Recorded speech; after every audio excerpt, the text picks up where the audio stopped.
Hello students, my name is Satisha Chhajed.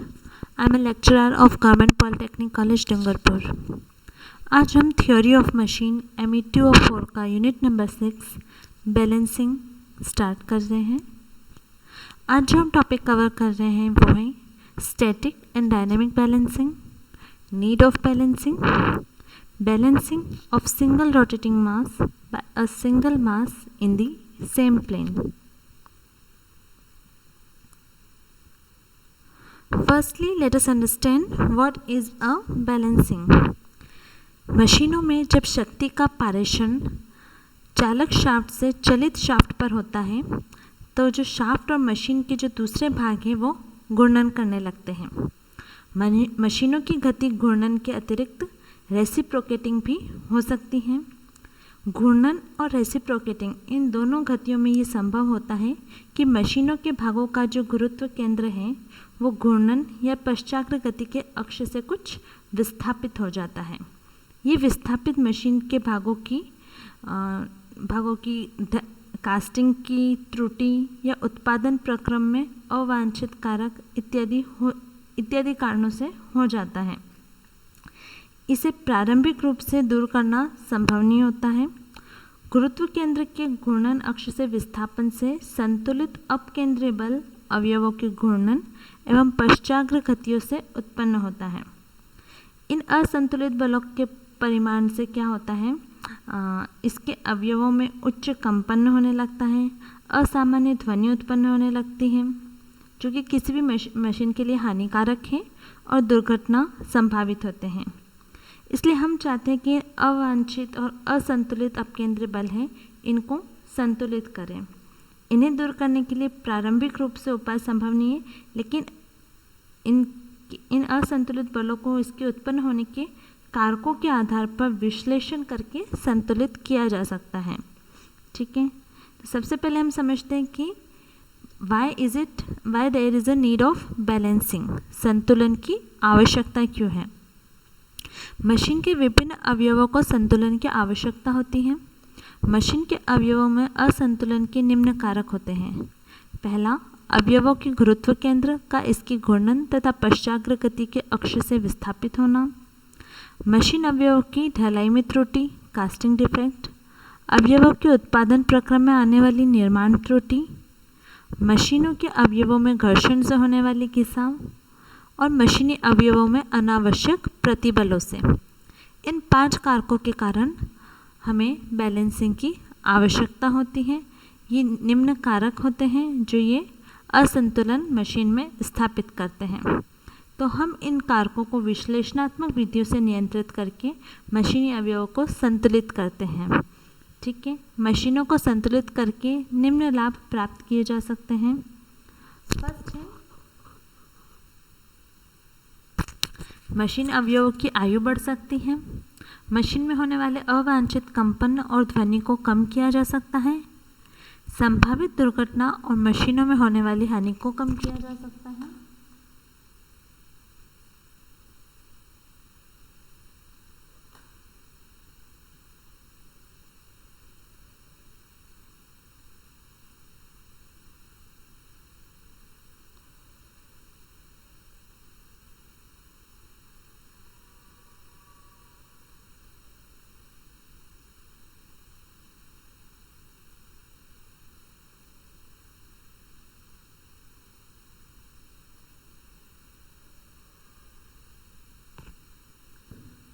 Next है, मशीनी अवयवों में घिसाव को कम किया जा सकता है।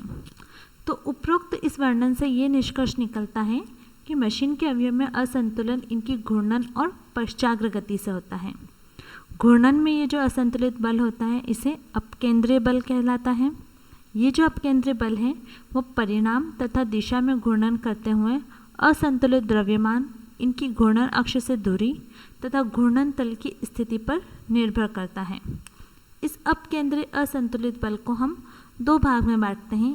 एक है स्थैतिक संतुलन जिसे स्टैटिक बैलेंसिंग कहते हैं, दूसरा है गतिज संतुलन जिसे डायनेमिक बैलेंसिंग कहते हैं।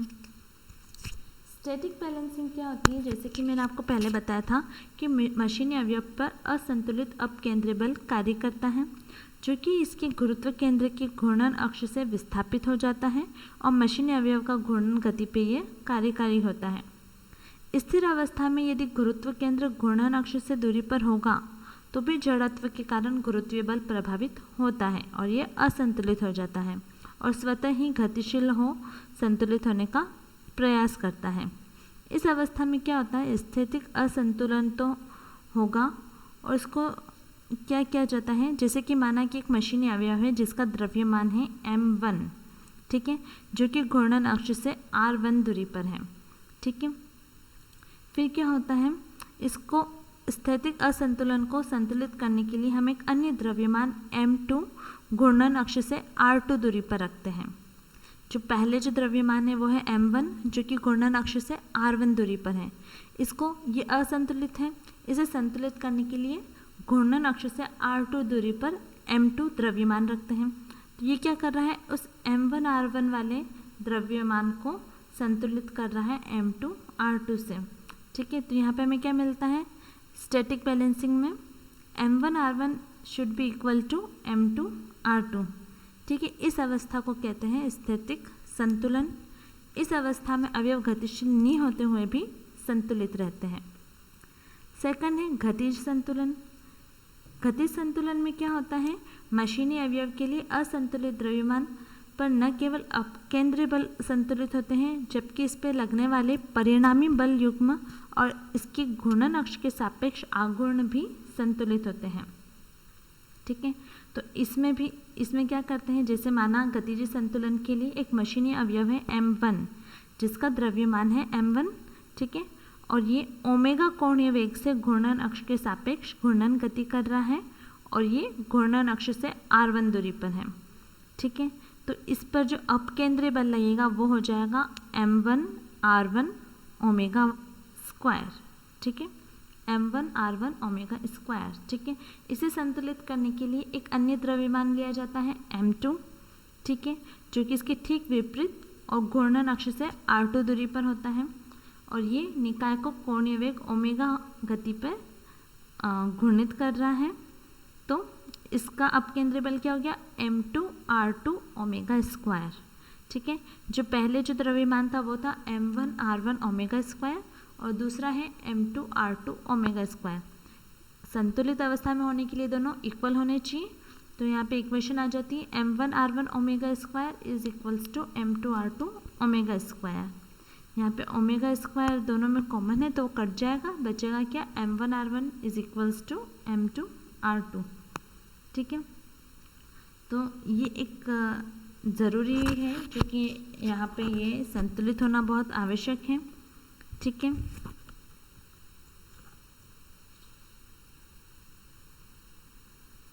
नेक्स्ट हम पढ़ते हैं एक घूमते हुए द्रव्यमान का संतुलन एक ही तल में एक अन्य घूमते हुए द्रव्यमान द्वारा कैसे किया जाता है, यानी कि balancing of a single rotating mass by a single mass rotating in the same plane, ठीक है। ये आपको जो डायग्राम दिख रहा है ये डायग्राम है balancing of a single rotating mass by a single mass rotating in the same plane, यानी कि ये जो मास है m1 ये रोटेट कर रहा है, ठीक है। इसको बैलेंस करना है उसी प्लेन में किसी दूसरे मास को यहाँ पर लगाकर, ठीक है, इन दी सेम प्लेन, ठीक है। एक घूमते हुए द्रव्यमान पर असंतुलन में अपकेंद्री बल कार्यकारी होता है, ठीक है।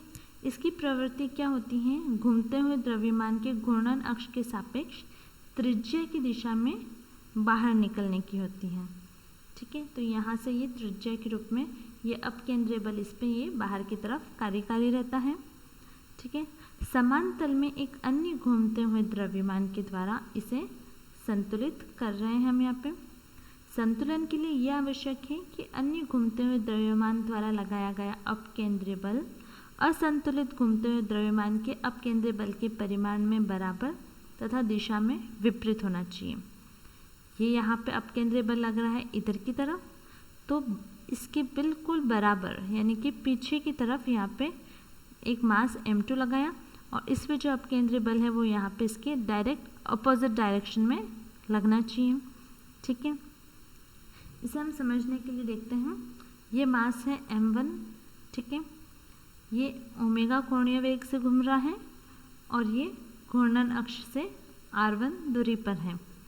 ठीक है, इसी प्रकार तो यहाँ पे जो Fc हो गया अपकेंद्रीय बल वो हो गया m1 r1 ओमेगा स्क्वायर।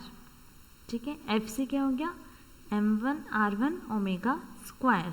ठीक है, अब हमने इसके बिल्कुल ठीक अपोजिट डायरेक्शन में यहाँ पे हमने एक मास लगाया है m2।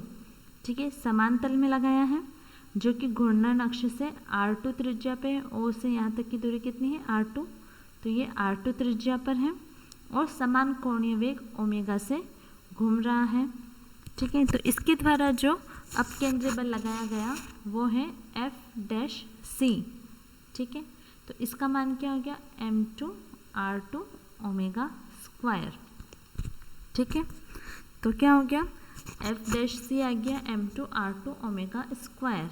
ठीक है, अब समान तल में संतुलन के लिए आवश्यक है कि Fc' का परिमाण Fc के बराबर तथा इसकी विपरीत दिशा में होना चाहिए। ठीक है, जैसे कि आपको चित्र में भी दिख रहा है, ये दोनों एक दूसरे के बराबर है Fc और Fc' और ये इसके बिल्कुल विपरीत दिशा में है। ठीक है, तो यहाँ पे मान रखने पर क्या, तो इसका मतलब क्या हो गया Fc should be equals to F'(c). ठीक है, यहाँ पे हमने मान रखा m1 r1 omega square is equals to m2 r2 omega square. Omega square से ओमेगा स्क्वायर कट गया, बचा क्या m1 r1 is equals to m2 r2। यहाँ पे लिखने में मिस्टेक है, m1 r1 is equals to m2 r2। यहाँ पे जो ओमेगा है वो समान कोणीय वेग है। तो इससे ये स्पष्ट हो गया कि घूमते हुए द्रव्यमान का संतुलन एक अन्य समान तल में समान वेग से घूमते हुए द्रव्यमान द्वारा किया जा सकता है, जबकि दोनों के द्रव्यमान और त्रिज्या का गुणनफल एक दूसरे के बराबर हो और ये एक ही घूर्णन अक्ष के पारित एक दूसरे से विपरीत एक ही रेखा पर अगर स्थित हो तो इसका हम संतुलन कर सकते हैं। ठीक है, तो ये हो गया बैलेंसिंग का फर्स्ट पार्ट। अगर आपको इससे रिलेटेड कोई भी डाउट हो तो आप मुझे कमेंट सेक्शन में पूछ सकते हैं। Thank you.